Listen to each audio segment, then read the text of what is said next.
Hello students of 10th class. Today the second part of nationalism in India. I am here, Pamamale, with you.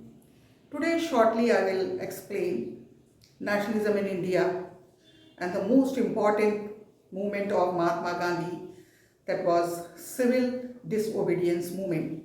Before that I have discussed about the non-cooperation movement. Today civil disobedience movement. Where I have left, Gandhi ji withdrew. Gandhi ji ने non cooperation movement withdrew किया and after that Gandhi ji was sent to jail. Gandhi ji को jail भेज दिया गया. C R Das and Motilal Nehru they formed Swaraj party. This was one question, one mark it can be asked. Swaraj party का गठन किया. Gandhi ji 10 years he was not came in a active political life, and after that Gandhi started his civil disobedience movement. So towards civil disobedience movement, some more important points I want to discuss, and that was Lahore session and Simon Commission. Simon Commission, it has come, sir John Simon's leadership, ये India में आया. For the constitutional system, it has come. But the difficulty it was there were no any Indian. A single Indian was not there in that commission. That's why it was opposed by the Indian, especially the Congress leader. They opposed this and they given the black, you can tell that they opposed in this way, Simon go back. ये slogan उन्होंने दिया और कहा कि हम लोग इसका बहिष्कार करते हैं. Simon commission. After that we will discuss Lahore session. Lahore session, the presidentship of Pandit Jawaharlal Nehru, he declared that now no more, अब इससे ज़्यादा नहीं. now we need complete independence, Swaraj, पूर्ण स्वराज की उन्होंने डिमांड की इन लाहौर सेशन. और लाहौर सेशन में ही उन्होंने कहा कि अगर हम देश बनाते हैं तो हमारा स्टेट, जितने भी स्टेट्स हैं, according to the language it can be formed and tricolour flag also we will make. उन्होंने ट्राई कलर फ्लैग को एक तरह से लहरा कर कंप्लीट इंडिपेंडेंस का नारा दिया. लाहौर सेशन इसीलिए बहुत महत्वपूर्ण है, इसको आप लोग जरूर पढ़ लेना. उसके बाद civil disobedience movement. Due to the levying tax, salt was very expensive. Gandhi ji को कोई नमक की फैक्ट्री नहीं लगानी थी, लेकिन वो सिंपली ही wanted to oppose the British empire. That's why he demanded 11 demands were there, and that time who was Lord Irwin, Lord Viceroy Lord Irwin was there, and Gandhi ji wrote 11 demands, but Lord Irwin refused it. That's why Mahatma Gandhi started his historical movement, and that was civil disobedience movement. Civil disobedience movement started by the Salt March. 65 years के गांधी जी अपने 78 followers के साथ साबरमती आश्रम से दांडी, गुजरात के coastal planes में पहुँचे और वहाँ जाकर उन्होंने समुद्र के नमक से नमक बनाकर नमक कानून तोड़ा. उन्होंने कहा इतना एक्सपेंसिव सॉल्ट हम लोग नहीं खरीदेंगे, जबकि पूरे पेनिनसुलर इंडिया में चारों तरफ नमक ही नमक फैला हुआ है, तो लेविंग टैक्स लगाकर इतना high expensive salt why we should purchase. Gandhi ji की सॉल्ट मार्च में जो उन्होंने 78 फॉलोअर्स के साथ स्टार्ट की थी, when he reached Dandi, there were thousand of peoples, a crowded people. उनको देखकर लॉर्ड इरविन और उनके British officers they stunt. They were thinking that कि कैसे एक मतलब वृद्ध व्यक्ति 65 ईयर्स का, उसके चारों तरफ लोग उसकी एक पुकार पे दौड़े चले आते हैं. जहाँ कहीं भी वो खड़ा होता है हज़ारों लाखों की भीड़ होती है, इसका क्या रीज़न है? उन्होंने गांधी को अंडर एस्टिमेट किया था उनके 11 डिमांड्स को न मानकर। उसके बाद गांधी की महत्ता उनको समझ में आई और उन्होंने सोचा कि हम जो है वो गांधी को बुलाकर राउंड टेबल कॉन्फ्रेंस की बात करते हैं। उसके पहले राउंड टेबल कॉन्फ्रेंस के पहले ही लॉर्ड इरविन ने dominion states uncertain dominion states को उन्होंने इंट्रोड्यूस किया था। डोमिनियन स्टेट्स में उन्होंने कहा कि British empire will be in a central place. Central place का मतलब सुपीरियर तो ब्रिटिश एम्पायर ही रहेगा, लेकिन उसके नीचे dominion states Indian can form. लेकिन इसके अगेंस्ट में आपको मालूम है लाहौर सेशन में गांधी पंडित जवाहरलाल नेहरू ने कहा था कि हम लोग अब कंप्लीट इंडिपेंडेंस चाहते हैं, no any leadership, no any ruler like a British empire. Dominion status एक आप कह सकते हो कि एक साजिश थी ब्रिटिश एम्पायर की, हमें जो है वो आगे बढ़ाने के लिए, हमें ये समझाने के लिए कि हम आपका भला कर रहे हैं, लेकिन ऐसा भला कुछ भी नहीं था। इसलिए गांधी जी ने डोमिनियन स्टेट्स का विरोध किया। Other Congress leader also oppose the dominion states.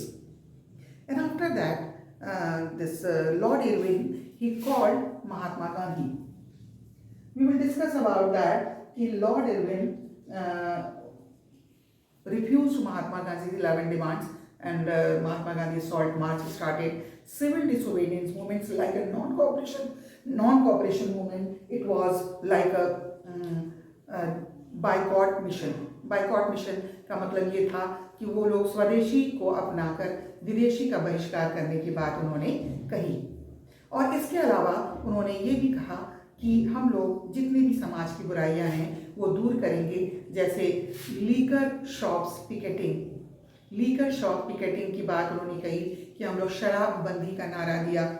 उन्होंने स्वदेशी को अपनाकर विदेशी कपड़ों की होली जलाई, बड़े बड़े बोनफायर बनाए गए जिसमें विदेशी कपड़े और जितने भी प्रोडक्ट्स और गुड्स थे उसको जलाकर उन्होंने इसको अपोज किया।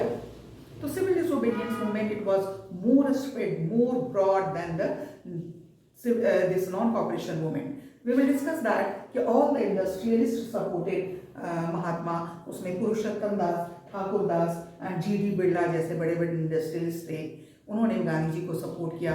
Workers and peasant also supported. Workers के बारे में हम कह सकते हैं कुछ वर्कर्स नहीं सपोर्ट किए, लेकिन डॉक वर्कर्स और छोटा नागपुर के वर्कर्स ने गांधी को सिविल डिसोबीडियंस मूवमेंट में सपोर्ट किया था।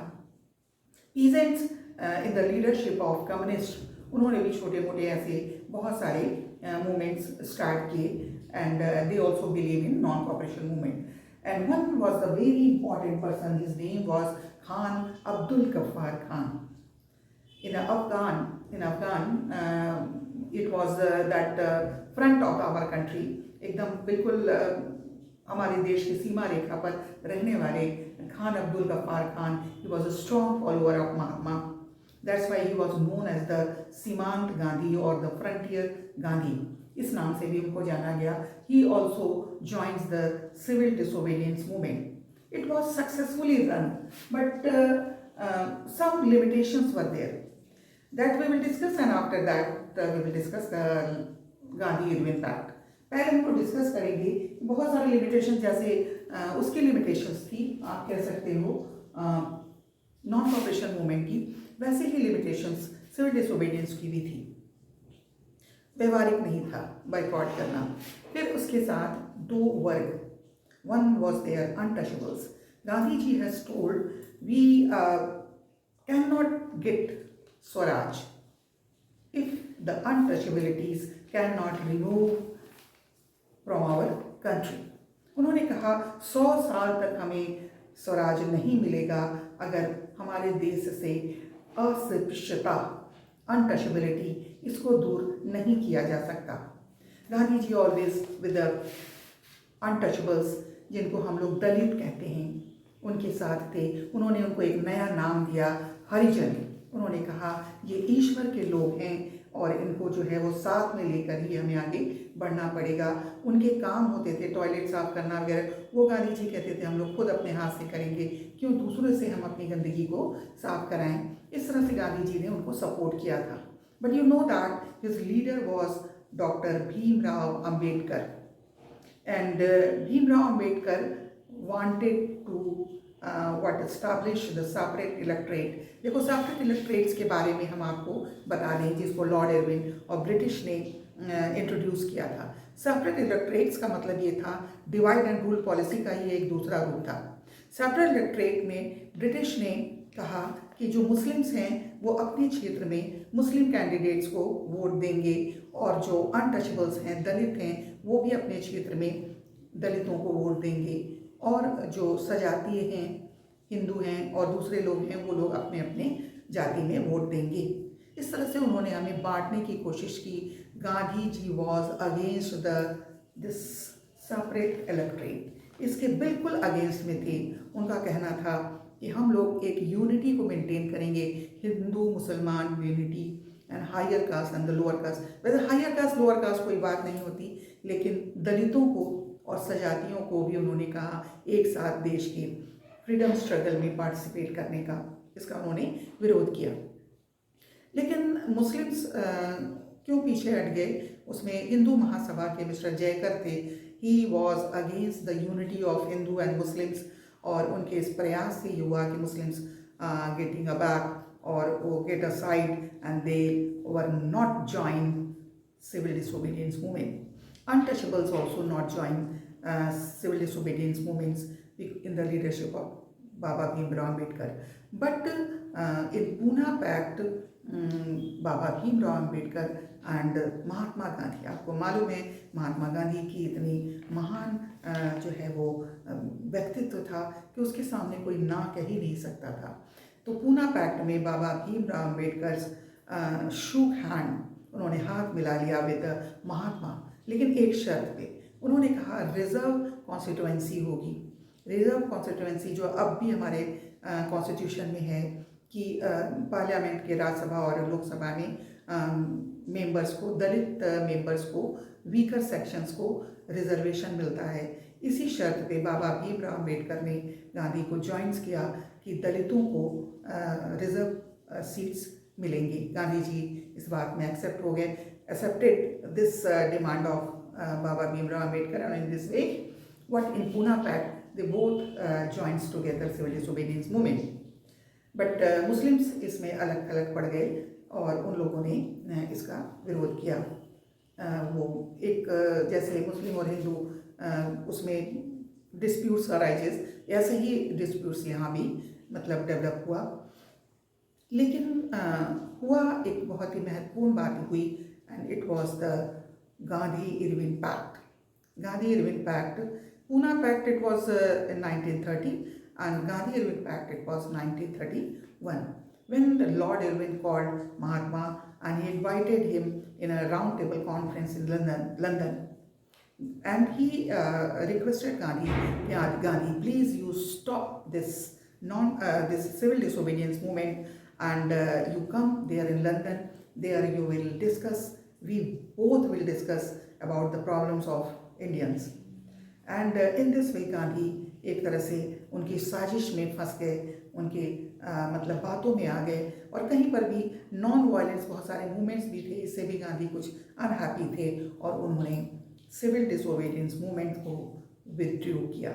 ही withdrew civil disobedience movement as he withdrew the non cooperation movement. उसके बाद Gandhi he reach there in London, there he joins round table conference. But students, you know very well that Britishers are very dominating.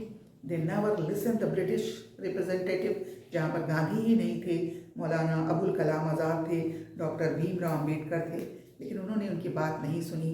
They dominated Indian representatives and they introduced their dominant states and the separate electorate. Gandhi ji disappointed. He returned back India. He wanted to start again civil disobedience movement. The people were unhappy. Gandhi से वो अप्रसन्न हो गए कि गांधी इतनी successfully जो civil disobedience movement था वो चल रहा था, उसको आपने क्यों जो है वो विड्रॉ किया और अब आप उसको क्यों चलाना चाहते हैं। तो आप कह सकते हो कि 1933 तक सिविल डिसोबीडियंस मूवमेंट चलता रहा, लेकिन उसमें वो एक जो होती है ना, प्राण नहीं था, उसमें वो जान नहीं थी जो शुरुआत में हुआ था। After civil disobedience movement, we will discuss this. It was the very important and the great movement of Mahatma. ये दो ही मूवमेंट्स हमारे इसमें हैं, इसमें रिलेटेड जितने भी टॉपिक्स हैं उसको अलग अलग आप पढ़ेंगे। In a next episode I will discuss together nationalism in Europe and nationalism in India. दोनों के ही कुछ important questions I will discuss.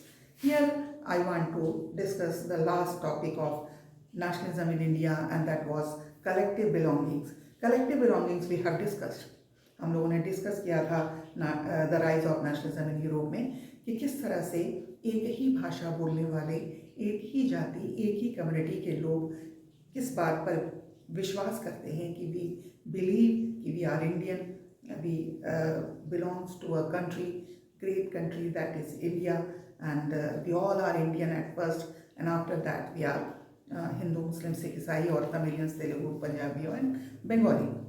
सो अपनी जो एक तरह से विविधता है उसको पीछे हटाकर हम लोग यूनिटी में विश्वास करते हैं।